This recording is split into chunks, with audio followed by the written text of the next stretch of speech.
नमस्कार साथियों। आज हम पढ़ रहे हैं प्रमुख भारतीय राजनीतिक विचारकों में जयप्रकाश नारायण, जो आपके विश्वविद्यालय द्वारा जो सिलेबस दिया गया है उसमें आपके टॉपिक जुड़ा हुआ है जयप्रकाश नारायण का।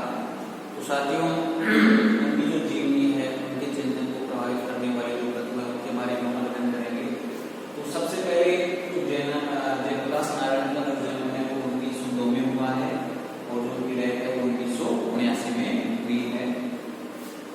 तो इसमें सबसे पहले टॉपिक अपना रहेगा, सबसे पहले उनका जीवन परिचय अपना है, यानी कि जो जीवन की जो साधारण जो घटनाएं हैं उनके जीवन भर की जो कहानी है वो हमको देखनी है।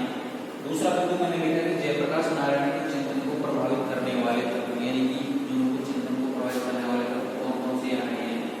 नंबर 3 मैंने लिखा है कि जयप्रकाश की रचनाएं, ठीक है, जयप्रकाश की रचनाएं मैंने यहाँ लिखी है। रचनाएं काफी सारी, लेकिन 4 रचनाओं की मैंने यहाँ नाम लिखे हैं। टूवर्ड्स टोटल रिवोल्यूशन, समाजवाद, सर्वोदय और लोकतंत्र। तीसरी रचना है माय पिक्चर ऑफ सोसाइटी। और नंबर 4 है भारतीय राज्य व्यवस्था की पुनः रचना, एक सुझाव। ठीक है, तो ये जो रचनाएं हैं आप अपने नोट में नोट कर लें इसको, क्योंकि परीक्षा में 2 नंबर के सवाल करने के चांस हैं, क्योंकि छोटे विषयों में किसी भी विचारक के पुस्तकों के नाम आपसे पूछे जा सकते हैं। तो साथियों, एक बात मैं यहाँ बताना चाहूंगा कि जयप्रकाश नारायण का जो जुड़ाव है वो एक समाजवाद से है, और दूसरा जो शब्द उनके साथ जुड़ा हुआ है समग्र क्रांति या संपूर्ण क्रांति।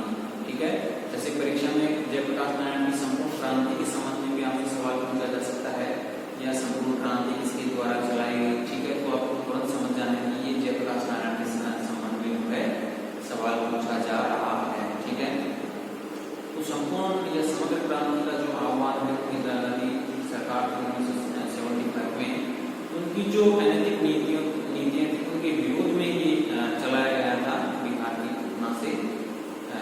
ठीक है, ये समग्र क्रांति का तो हम बाद में पढ़ेंगे। सबसे पहले जो हम उनका जीवन परिचय लेते हैं, क्या ये जो रही है कार्य प्रणाली कि भारतीय समाजवादी विचारकों में जयप्रकाश नारायण का विशिष्ट स्थान है। जितने भी समाजवादी नाम हुए हैं विद्वान, उनमें जयप्रकाश नारायण जी का जो स्थान है वो ऊंचा है। वे एक समाजवादी थे, गांधीवादी थे और सर्वोदयवादी थे। ठीक है ना, सर्वोदय का मतलब सभी का अपने, लेकिन इनमें से किसी के साथ भी जीवन भर बंधकर न रह सकते, लेकिन लाइफ टाइम तक, यानी कि जीवन भर जो है इसके साथ वो बंधे नहीं रहे। यानी कि जिस चीज में उनको संशय लगता था कि ये आगे चलकर सिद्ध नहीं होने वाली या इसकी कार्य प्रणाली की समाप्त हुई, तो उसी को वही छोड़कर वो दूसरी कार्य प्रणाली में लग गए। वस्तुतः उनके जीवन और चिंतन का एक ही लक्ष्य था, और वह था आर्थिक सामाजिक न्याय और नैतिकता पर आधारित व्यवस्था की स्थापना करना। यानी कि आर्थिक न्याय, सामाजिक न्याय की स्थापना, और वो भी किसके साथ, नैतिकता के साथ। ठीक है, इस दृष्टि से उन्होंने समग्र क्रांति, टोटल रिवोल्यूशन, ठीक है ना, समग्र क्रांति की बात कही। इस दिशा में वे एक कदम आगे बढ़े, लेकिन एक ही कदम आगे बढ़ पाए और लोकनायक का समग्र क्रांति का विचार है उसको नहीं रहा। यानी कि पूरी तरह से जो समग्र क्रांति थी उनकी सक्सेस नहीं हो पाई। जयप्रकाश नारायण का जो जन्म है वो बिहार के सीतावदियारा गांव में हुआ। यानी कि बिहार का एक सीतावदियारा गांव है, उसमें उनका जन्म हुआ है, जो अब उत्तर प्रदेश में है। यानी कि अब जो वर्तमान समय में अपन बात करते हैं उत्तर प्रदेश की सीमा में वो आता है। 11 अक्टूबर 1902 को हुआ है उनका जन्म। उनकी प्रारंभिक शिक्षा पटना में हुई। बाल्यकाल से नैतिक तत्वों के प्रति उनका आकर्षण रहा। यानी कि जो नैतिकता के जो तत्व है उनके प्रति जयप्रकाश नारायण का जो लगाव है वो ज्यादा रहा है। भगवत गीता से उन्होंने प्रेरणा ग्रहण की। जयप्रकाश जब कॉलेज में थे तभी 1921 में गांधी जी के नेतृत्व में चल रहे असहयोग आंदोलन में पढ़े या भाग लिए। 1921 में जब ये कॉलेज में 1921 में जो गांधी जी के द्वारा असहयोग आंदोलन चल रहा था उसमें उन्होंने भाग ले लिया। सन 1922 में उनका विवाह प्रभा देवी के साथ हुआ। उनकी जो पत्नी का नाम था वो प्रभा देवी था। 1922 में वे अध्ययन के लिए अमेरिका गए और वहाँ 8 वर्ष तक अध्ययन किया। यानी कि अमेरिका भी गए पढ़ने के लिए, लगभग 7-8 साल तक उन्होंने वहाँ अध्ययन किया। वे बर्कले के कैलिफोर्निया विश्वविद्यालय में प्रवेश हुए। यानी कि बर्कले जो काफी विद्वान व्यक्ति थे, उन्होंने जो कैलिफोर्निया यूनिवर्सिटी के नाम से उन्होंने यूनिवर्सिटी प्रवेश लिया। अमेरिका में उन्हें अपने अध्ययन को सुचारू रूप से चलाने के लिए आर्थिक उपार्जन करना था, यानी कि पैसे की कमी हुई थी, तो उनके लिए वो कुछ जुगाड़ करने लगे। अतः बूट पालिश और घरेलू सफाई आदि कार्य करते हुए उन्होंने श्रमिक जीवन के अनुभव प्राप्त किए, यानी कि बूट पालिश की पालिश का कार्य किया, घरों के लोगों की सफाई का कार्य किया, यानी कि उनकी जो आमदनी चलते रहे उनका चलता रहे। अमेरिका में ही मार्क्सवाद के प्रभाव में आए और यही उन्होंने एमएन की रचनाओं का भी अध्ययन किया, यानी कि अमेरिका में ही मार्क्सवाद से भी काफी प्रभाव हुए और जो एमएन राय की उनकी रचनाओं से भी वो काफी प्रभावित हुए। भारत आने पर वे महात्मा गांधी के प्रभाव और जवाहरलाल नेहरू के संपर्क में, यानी कि जब पढ़ाई करके वो वापस इंडिया आए तो महात्मा गांधी और जवाहरलाल नेहरू के विचार से भी वो काफी प्रभावित यहाँ हुए। समाजवाद की ओर उनका झुकाव युवावस्था से ही था, यानी कि जो समाजवाद की तरफ जो झुकाव युवावस्था शुरू से ही था। 1934 में उन्होंने आचार्य नरेंद्र देव और अन्य साथियों के साथ के सहयोग से कांग्रेस के अंदर ही कांग्रेस समाजवादी पार्टी की स्थापना की, यानी कि 1934 में जो है उनके साथी थे आचार्य नरेंद्र देव और अन्य साथियों के सहयोग से उन्होंने कांग्रेस के अंदर ही कांग्रेस समाजवादी पार्टी की स्थापना उन्होंने करी। तो साथ ही ये डेट जो परीक्षा में आपको पूछी जा सकती है 1934 वाली, कि जो उन्होंने जो है कांग्रेस समाजवादी पार्टी की स्थापना का करी 1934 में। भारत के स्वाधीनता संग्राम के भी एक प्रमुख सेनानी थे। 1942 में जब गांधी जी ने करो या मरो का अहिंसक आह्वान किया, उस समय जयप्रकाश जी हजारीबाग जेल में नजर बंदी, यानी कि 1942 में जो है भारत छोड़ो आंदोलन चला, उस आंदोलन के दौरान जो है गांधी जी ने करो या मरो का एक नारा दिया, ठीक है ना। तो उस समय जयप्रकाश नारायण हजारीबाग जेल में बंद थे। वे भारत छोड़ो आंदोलन में भाग लेने के लिए नवंबर 1942 में हजारीबाग की केंद्रीय जेल से भाग निकले, यानी कि जेल से वो भाग निकले और उन्होंने भूमिगत रहते हुए लगभग 10 महीने तक स्वाधीनता आंदोलन का संगठन किया और भूमिगत यानी कि चुप तरीके से है उन्होंने आंदोलन का सूत्रपात किया, आंदोलन से संबंधित जो गतिविधियां थी वो चलाते रहे।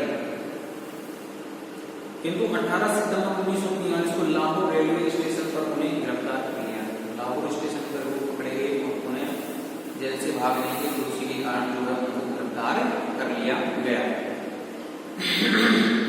अप्रैल 1946 में उन्हें पदमुक्त कर दिया गया, लेकिन जो है 1946 में जो है वापस जेल से वो रिहा हो गए। 1946 में गांधी जी ने उनका नाम कांग्रेस की अध्यक्षता के लिए प्रस्तावित किया, यानी कि कांग्रेस की अध्यक्षता जो हस्ताक्षर थी उसके लिए गांधी जी ने उनका नाम जो है बनाने की पेशकश की, किंतु कांग्रेस की कार्यकारिणी ने इस प्रस्ताव को स्वीकार नहीं किया। 1946 में उन्होंने कैबिनेट मिशन योजना का विरोध किया, यानी 1946 में कैबिनेट मिशन योजना भारत आई, उसका इन्होंने विरोध किया और यह विचार रखा कि भारतीय संविधान सभा के सदस्य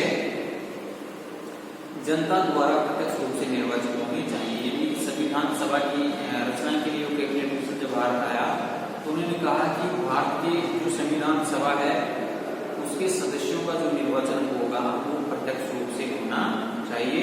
उन्होंने अपने लिए संविधान सभा की सदस्यता का प्रस्ताव का स्वीकार कर दिया। जब उनको पूछा गया कि आप संविधान सभा के सदस्य होने जाना है आपको, उसके लिए आप सहमत हैं, तो उन्होंने असहमति प्रकट कर दी कि मुझे संविधान सभा का सदस्य नहीं चुना जाना चाहिए, ठीक है।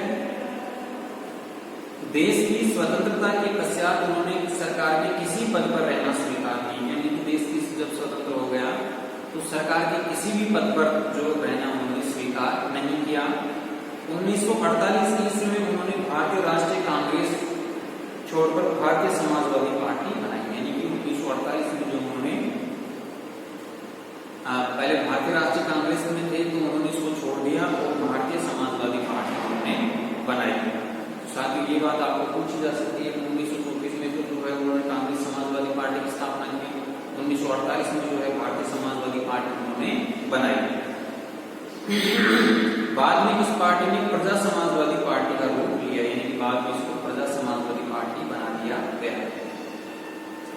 1953 में जवाहरलाल नेहरू तथा जयप्रकाश नारायण के बीच इस समस्या पर बातचीत हुई कि राष्ट्रीय पुनर्निर्माण तथा विकास के लिए कांग्रेस तथा प्रजा समाजवादी दल के बीच सहयोग किस प्रकार स्थापित किया जाए।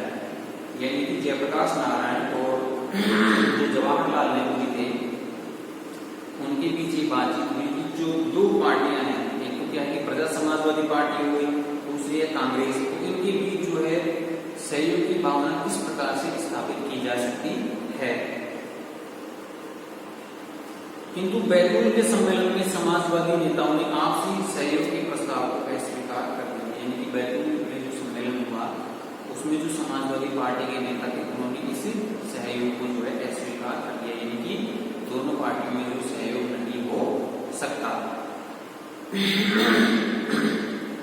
वस्तुतः 1952 से ही जयप्रकाश विनोबा भावे के नेतृत्व में चलाए जा रहे भूदान को सर्वोदय आंदोलन की ओर आकर्षित हो रहे थे।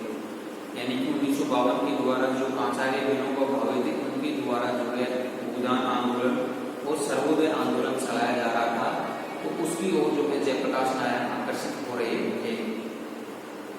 दलगत और सत्ता की राजनीति से उन्हें निराशा हो रही थी। यानी कि जो दलगत राजनीति फैली हुई थी, सत्ता से उनको एक तरह से निराशा हो रही थी। अतः 1954 में उन्होंने प्रजा समाजवादी दल की राष्ट्रीय कार्यकारिणी से त्यागपत्र दे दिया। यानी कि उनके नेतृत्व में जो प्रजा समाजवादी पार्टी चलाई जा रही थी उन्होंने इसके पद से त्यागपत्र दे दिया और दलगत राजनीति से अपना संबंध विच्छेद कर लिया। यानी कि राजनीति को उन्होंने एक तरह से गलती चीज माना कि दलगत राजनीति है, उससे अपना संबंध विच्छेद कर लिया। अप्रैल 1954 में उन्होंने सर्वोदय आंदोलन के प्रति जीवन दान देने की प्रतिज्ञा की। यानी कि 1954 में जो सर्वोदय आंदोलन चलाया जा रहा था उसके प्रति उन्होंने अपना जीवन दान देने की एक तरह से उन्होंने शपथ ले ली। जयप्रकाश का अब यह विचार हो गया था कि व्यवस्था में मूलभूत परिवर्तन लाने के लिए व्यक्तियों की मनोस्थिति, उनके सोचने विचारने के ढंग में परिवर्तन लाना आवश्यक है। यानी कि जो व्यक्तियों की जो सोच है उसमें परिवर्तन लाना होगा, क्योंकि उसमें जब तक परिवर्तन नहीं आएगा तब तक कुछ भी नहीं होने वाला। तो व्यवस्था में मूलभूत परिवर्तन लाने के लिए व्यक्तियों की मनोस्थिति, उनके सोचने विचारने के ढंग में परिवर्तन लाना आवश्यक है और सर्वोदय आंदोलन से यह संभव है। और सर्वोदय आंदोलन जो पूरा चलाया जाएगा तो उससे ये संभव हो सकता है। उन्होंने 1954 में सकोदर में एक आश्रम स्थापित किया और सर्वोदय आंदोलन तथा ग्रामोत्थान के लिए नए कार्यक्रमों की शुरुआत की। यानी कि आश्रम उन्होंने स्थापित किया और सर्वोदय आंदोलन तथा ग्रामोत्थान के लिए नए कार्यक्रमों की उन्होंने शुरुआत की घोषणा करी। सर्वोदय आंदोलन के प्रति जीवन दान की प्रतिज्ञा करते हुए भी उन्होंने अपने आप को दलगत राजनीति तथा सत्ता की राजनीति से अलग ही रखा। यानी कि वापस जो है राजनीति उन्होंने मुख नहीं किया। सार्वजनिक जीवन के प्रति उनके मनोभाव में कोई अंतर नहीं आया। 10 अगस्त 1970 को उन्होंने इंसानी बिरादरी का अध्यक्ष बनाया गया। यानी कि 10 अगस्त 1970 को इंसानी बिरादरी का उनको अध्यक्ष बनाया गया और इस संगठन के माध्यम से उन्होंने राष्ट्रीय जीवन में सांप्रदायिक सद्भाव की अभिवृद्धि के प्रयत्न किए। यानी कि सांप्रदायिक जो सद्भाव समाज में फैलाया जाए, इस चीज के लिए जो उन्होंने काफी प्रयास किए।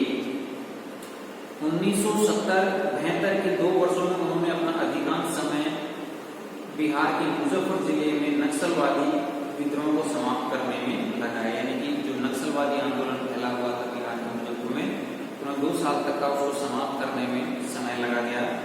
1972 के प्रारंभ में जयप्रकाश के आदर्शों से प्रेरित होकर चंबल घाटी के लगभग 400 डाकुओं ने उनके समक्ष आत्मसमर्पण कर दिया। यानी कि जो राजस्थान का जो एरिया है चंबल का, जो चंबल नदी बहती है, चंबल की जो पीहड़ है एमपी वगैरह में, राजस्थान एमपी की सीमा पर, तो वहाँ काफी सारे डाकू रहते हैं, चोरी डकैती वाले। तो उनसे जयप्रकाश नारायण की प्रेरणा से लगभग 400 डाकुओं ने आत्मसमर्पण कर दिया।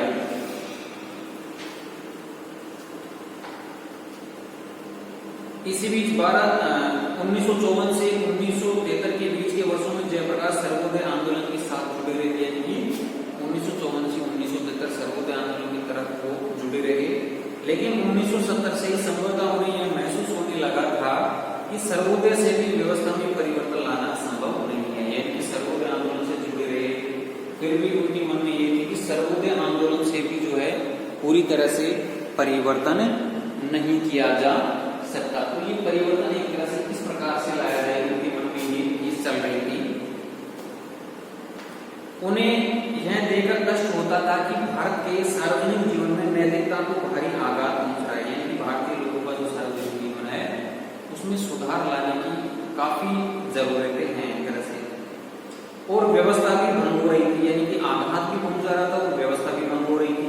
अतः अब वे राजनीतिक व्यवस्था और संपूर्ण व्यवस्था में परिवर्तन लाने की बात सोचने लगे। उनके मन में यह था कि इस पूरी संपूर्ण व्यवस्था में जो परिवर्तन किस प्रकार से लाया जा सकता है। 1974 में गुजरात और उसके बाद बिहार राज्य में भारी असंतोष की स्थिति थी, यानी कि ये बात 1974 की है कि बिहार और जो गुजरात में भारी मात्रा में जो असंतोष फैला हुआ था। इस स्थिति में उन्होंने मार्च 1974 में बिहार की छात्र संघर्ष समिति का नेतृत्व किया, यानी कि बिहार जो छात्र संघर्ष समिति थी उसका उन्होंने नेतृत्व किया। उनका यह संघर्ष लगभग 15 महीने तक चलता रहा। इसी बीच 12 जून 1975 को इलाहाबाद उच्च न्यायालय का निर्णय आया। 1975 में इलाहाबाद उच्च न्यायालय का निर्णय आया कि श्रीमती इंदिरा गांधी ने जो चुनाव लड़ा है उसमें अनैतिक तरीकों का प्रयोग हुआ है, ठीक है। तो जो कई विपक्ष के नेता थे वो इंदिरा गांधी जी से इस्तीफा मांगने लगे, तो इस वजह से इंदिरा गांधी ने उन नेताओं को नजरबंद करवा दिया, ठीक है ना, और देश में जो है आंतरिक आपातकाल लागू कर दिया गया। तो 12 जून 1975 को इलाहाबाद उच्च न्यायालय का निर्णय आया जिसमें श्रीमती गांधी को अपने लोकसभा चुनाव में भ्रष्ट तरीके अपनाने का दोषी ठहराया गया। इस स्थिति में भारतीय राजनीति के विपक्षी नेताओं सहित जयप्रकाश की मौजूदगी में दिल्ली में 23 जून 1975 को बैठक बुलाई गई, यानी कि विपक्षी जो नेता थे, प्रमुख नेता थे, उनको उनकी जो है 23 जून 1975 को दिल्ली में एक बैठक बुलाई गई। बैठक में श्रीमती गांधी से त्यागपत्र मांगने के लिए विशाल आंदोलन के कार्यक्रम का मसौदा तैयार किया गया, यानी कि इस बैठक में श्रीमती जो इंदिरा गांधी है उनसे त्यागपत्र मांगा जाए, इस प्रकार का जो मसौदा तैयार किया गया।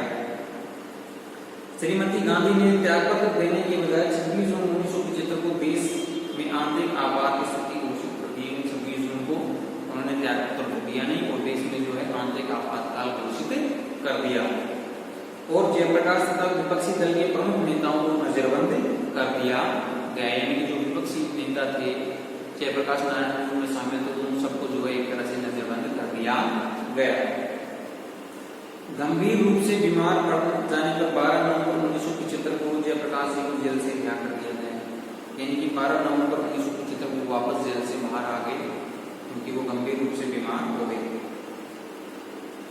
18 जनवरी 1977 को लोकसभा के लिए चुनाव की घोषणा की गई, यानी कि दोबारा लोकसभा के चुनाव की घोषणा हुई 1977 में। अब जयप्रकाश जी आगे आए तो उन्होंने जनता पार्टी के गठन, चुनाव प्रसार और जनता पार्टी की सरकार के गठन में सक्रिय भूमिका निभाई, यानी कि दूसरी जो जनता पार्टी की सरकार उसमें उन्होंने प्रमुख भूमिका निभाई और उसके गठन में भी जो है महत्वपूर्ण भूमिका उन्होंने अदा की। थोड़े समय बाद उन्होंने इस सरकार से भी निराशा अनुभव की, यानी कि थोड़े समय बाद जो जनता पार्टी सरकार सत्ता में तो इस सरकार से भी वो खुश नजर नहीं आए और खुले रूप में स्वीकार किया कि यह सरकार में जन आकांक्षाओं पर खरी नहीं उतरी, यानी कि सरकार से जो आशाएं थी वो आशाएं सरकार ने भी पूरी नहीं की।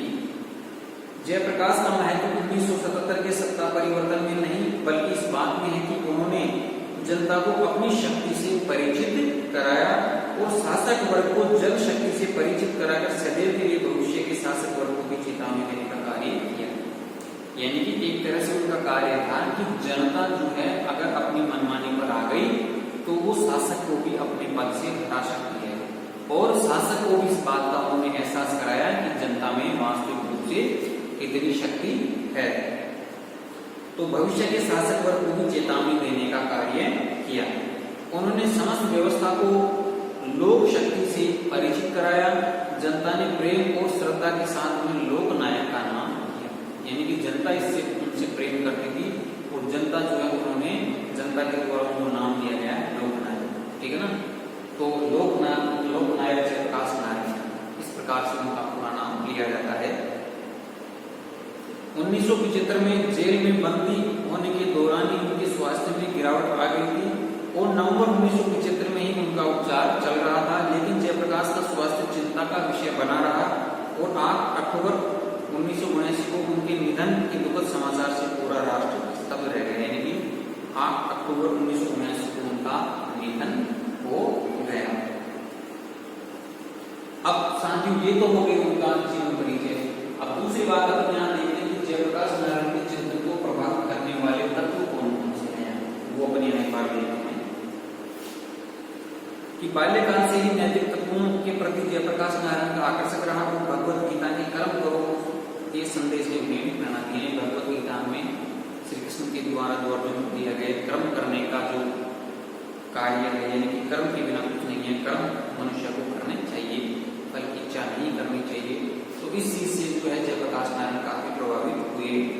अमेरिका में रहते हुए कार्ल मार्क्स और लेनिन की जो भी रचनाएं उनके हाथ लगी वे तुरंत पढ़ डालते तो उन रचनाओं का उन पर प्रभाव पड़ा। यानी कार्ल मार्क्स और लेनिन की रचनाओं का भी उनके जीवन में काफी प्रभाव हुआ। इनके साथ ही एम एन रॉय की रचनाएं उन्होंने पढ़ी।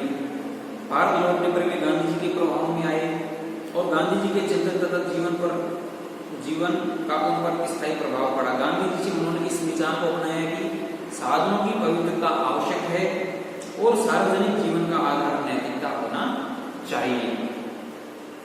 इसी प्रभाव के कारण 1940 के बाद वे रूसी साम्यवाद के कटु आलोचक बन गए। 1951 में विनोबा भावे के नेतृत्व में चलने वाले भूदान तथा ग्रामदान आंदोलन ने भी उन्हें काफी प्रभावित किया। यानी कि आचार्य विनोबा भावे के द्वारा जो भूदान आंदोलन सर्वोदय आंदोलन चलाया जा रहा था उससे भी वो काफी प्रभावित हुए। प्रोफेसर विमल प्रसाद ने जयप्रकाश नारायण के चिंतन को 3 चरणों में विभाजित किया। मार्क्सवादी जो 1933 से 40 तक रहा, प्रजातांत्रिक समाजवादी 1940 से 52 तक रहा और सर्वोदयी रुझान का 1952 से 64 तक रहा। 1973 के बाद भी घटनाक्रम के अनुसार जयप्रकाश नारायण के विचार दर्शन में चौथा आयाम और जोड़ा जाना चाहिए और वह है समग्र क्रांति का। समग्र क्रांति का सबसे पहले मैंने आपको बताया कि चौथा जो चरण रहा उनका जीवन का समग्र क्रांति। संभवतः उनके समझ चिंतन में समग्र क्रांति का विचार सहदेव रहा और इस विचार से प्रेरित होकर ही उन्होंने मार्क्सवाद, लोकतांत्रिक समाजवाद और सर्वोदय आंदोलन को अपनाया। तो ये है उनके चिंतन को प्रभावित करने वाले तत्व। जयप्रकाश की रचनाएं साथ में भी आपको पूछा जा सकता है परीक्षा में, तो उनकी रचनाएं तो काफी मैंने 4 रचनाओं के नाम लिखे, कम से कम 2 या 3 रचनाएं आपको याद रखनी है यहाँ। 2 वर्ड्स टोटल रिवोल्यूशन, समाजवाद, सर्वोदय एंड लोकतंत्र, सोशलिज्म, सर्वोदय एंड डेमोक्रेसी। तीसरी जो रचना है माई पिक्चर ऑफ सोशलिज्म और नंबर 4 भारतीय राज व्यवस्था की पुनः रचना। तो ये 7 जो आपको रचनाएं जो है परीक्षा में यहाँ पूछी जा सकती हैं। तो आप इन रचनाओं को जो है अपनी नोटबुक में नोट कर लें। ठीक है साथियों, जो जयप्रकाश नारायण का राजनीतिक और आर्थिक चिंतन है, उनकी समग्र क्रांति है, वो साथियों हम आगे वाली क्लास में चर्चा करेंगे। तो तब तक के लिए जयप्रकाश नारायण का